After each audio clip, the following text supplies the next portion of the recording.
Nelson, alam mo, mga kaibigan ko, nagbigay sa akin talaga. Alam mo, pakiusap lang nila, isa lang. Tanggapin mo ang tulong namin sa'yo. Okay. Congressman ako noon Kong, kami po ay naniniwala na karapat dapat kang makarating sa Senado. Tanggapin mo ang halagang to. Marami sila. Isa lang ang kanilang pakiusap sa akin. Ano po yun? Sana wag mo na kaming i-disclose ang identity.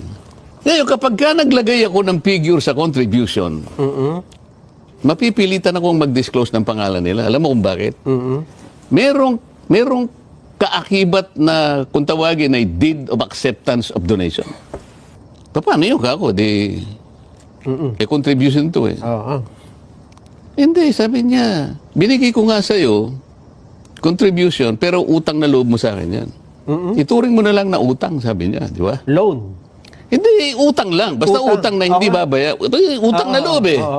Ngayon, dahil sa hindi ko pwedeng isiwalat ang kanilang identity, kaya sinabi ko, zero in contribution. Na mapipilitan ako ngayon na gawing zero yun. Dahil kapag hindi ko nilagay, pag nilagyan ko ng amount yun, mapipilitan ko isa-isa kayong i-disclose ko ang inyong identity.